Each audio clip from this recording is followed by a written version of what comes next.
In this video, we want to explore the relationship between differentiability and continuity. So specifically, the relationship that these two have is that differentiability, specifically differentiability at a point implies continuity at that point. And then you can extend that out to being if a function is differentiable everywhere, which we would just say that a function is differentiable, then it is continuous everywhere, or we just say it's continuous. Okay, so a differentiable function is a continuous function. It does not work in the other direction. Okay, continuity does not imply differentiability. So usually to prove something, right, we'll start with the definition of differentiability and show that it implies the definition of continuity. And then to disprove something, we'll show a counterexample. Okay, so let's first look at the proof that differentiability implies continuity. Okay, so we will assume that f of x is differentiable at a. Okay. So we're going to show that differentiability at a point implies continuity at a point, and then you can extend that to all points on both sides. Then this implies that f prime of a is equal to the limit as x approaches a of f of x minus f of a over x minus a, right? This was the alternative definition of the derivative. Okay. So now note that this, by our limit laws, this implies that we can take the limit of the top and bottom separately. Okay. So the limit of a quotient is the quotient of the limits. Okay. So now we can multiply both sides by the denominator, the limit as x approaches a of x minus a. So we will get the limit as x approaches a of x minus a times f prime of a equals the limit as x approaches a of f of x minus f of a. Okay, so a few things to note here. One, note that this is just a constant.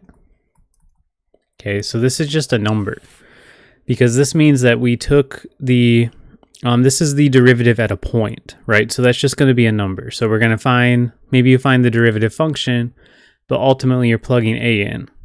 So this is like f prime of 3, for example, or f prime of 5, or whatever. Ultimately, it's just a number, though. So we want to focus on this part, the limit. The limit here is going to be 0, right? The limit of x minus a as x approaches a, this is going to be 0 if we just do direct substitution. So this is 0 times some constant, which is going to be 0. So in other words, this whole thing, maybe I'll write it like this. I'll switch the sides around here so we can put the 0 part on the other side. Okay, equals 0. Okay. So if you remember the definition of continuity, the definition is that the limit as x approaches a of f of x equals f of a.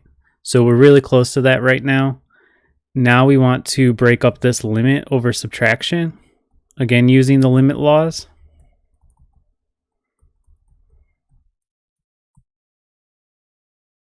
Okay. The limit as x approaches a of f of a. Well, again, f of a is just a constant, right? A is a number that we're plugging in. So we're plugging a number into this function. So this is just some number. So this limit is just f of a. The limit of a constant is just whatever that constant is. So this is equal to f of a, and then we can add it to the other side. So ultimately we get limit as x approaches a of f of x equals f of a. Okay. And this is the definition of continuity. So therefore, f is continuous at a. Okay. So if a function is differentiable at that point, that implies that it is continuous at that point.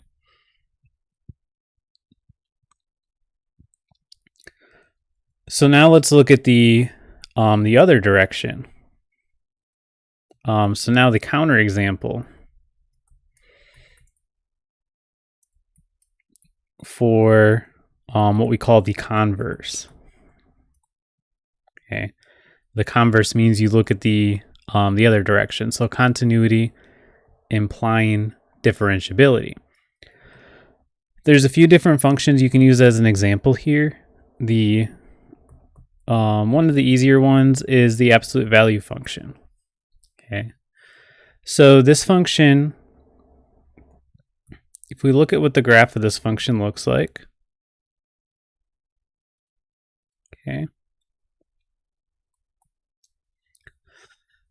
okay, so this function, it is a straight line coming out of the origin, going to the right, and then same thing to the left, right?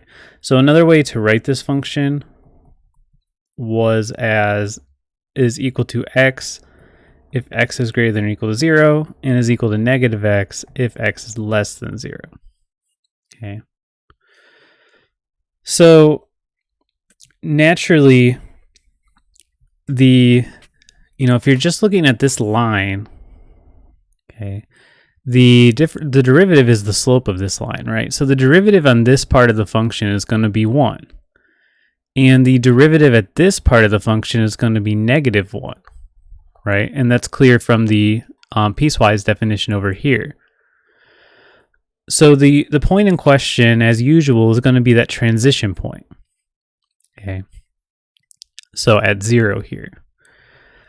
So we've, I don't know if we've showed in Math Tools 1 that this is continuous at 0. I think it's clear from the graph that it's continuous at 0, but let's just go ahead and show it anyway.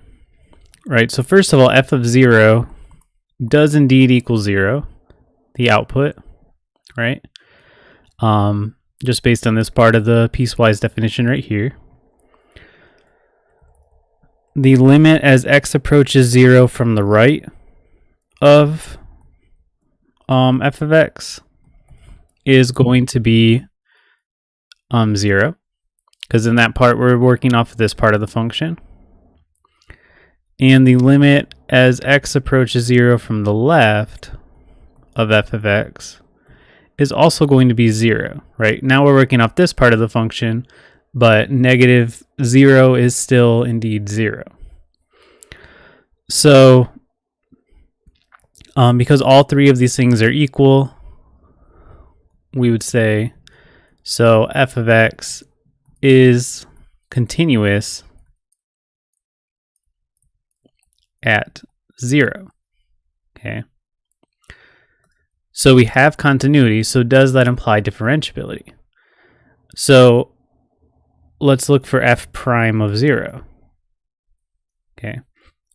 So f prime of 0 is equal to the limit as x approaches 0 of f of x minus f of 0 over x minus 0. Okay. So we're using the alternative definition of the limit. It's usually easier to use the other definition, but for a lot of the proofs of things, this definition comes in handy. But they are equivalent. So this is equal to the limit as x approaches 0. F of 0 is going to be 0. We already showed that. 0 is of course 0. So this is just going to be f of x over x, which is the absolute value of x over x, right? So now at this point, we want to break this up into left-hand and right-hand limits. So the, actually it's probably better just to look at this in that piecewise definition again. The absolute value of x over x is going to be, well, the absolute value of x is equal to x if x is greater than or equal to 0. So if we divide that by x, we're going to get 1, right? So this equals 1 if x is greater than, just greater than 0 here. We can't even think about equal to 0 because we have a denominator of x. And then likewise, the other part of the function is going to be negative 1 if x is less than 0. Okay. So again, we're just taking that negative x part and dividing by x.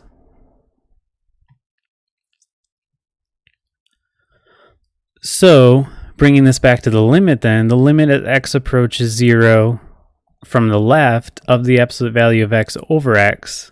Here we're looking at this part of the function, and it's just a constant over here, right? Negative 1, so this is going to be negative 1. Likewise, the limit as x approaches 0 from the right of the absolute value of x over x, is going to be positive 1, right? Because now we're looking at this part of the piecewise function, and we just have a positive 1. So the left hand and the right hand limits are different here. So the overall limit does not exist, which implies that f prime of 0 does not exist. Okay. So this gives us two really important notes of information here. One, it's our first example of where derivative does not exist. Well, we saw that 1 over x, the derivative does not exist at 0, but that one's more expected because 0 is not even in the domain of the original function. But here we see a situation where f of x is continuous at that point, but it's not differentiable at that point. So in general, differentiability has a problem with what we call corners, right? And it's not any kind of special name, it's just because this is literally a corner. So when you have a sharp corner like this, where the derivative changes very suddenly, you're typically going to have the situation where the derivative does not exist. Okay. Typically a good way to see if the derivative exists or not is to just take the derivative, like find the derivative function, and then see if 0 is in the domain of that function. That would be a little bit hard to do here. If you just try to find the derivative of the general absolute value function using this definition, it is pretty tricky. So that's why we just did it this way, just looking at a single point instead. But for some other functions like the cube root function, for example, that would be a good one to try. You can show that the cube root function, the derivative of it, the function, it really doesn't look that suspicious. But if you look at the derivative of it, you'll see that that 0 is not in the domain of its derivative. So let's switch over to that. Apologies for the black screen there. So we're going to look at x to the 1/3 power here. Okay. So here's another situation where we often have trouble with derivatives when the function, it's like really flattening out right here, right? It's getting very vertical. That's another situation where we're going to have problems with the limit on both sides because it's getting so steep. Like if you just think about the slope is getting so steep it's almost infinite. So specifically at this point, we do end up having problems with it. Okay. again, if we want to just look at what the graph ends up being. Okay. And this is one of the problems on something, so I don't want to do the entire thing. I just want to kind of show what the results are. But this is a good one to try, like I said. We can see what the derivative kind of looks like. Okay, it's kind of a strange situation here. But this looks very similar to the function 1 over x squared, right? And it is similar to that function. But the idea is that it's blowing up at 0, right? It's and we can kind of see that from just looking at the original function. The derivative is just, the slope is getting so steep that it's not really surprising that this is going to infinity. So suddenly getting steep like this, having sharp corners like this, these are two situations where we might have a derivative that does not exist.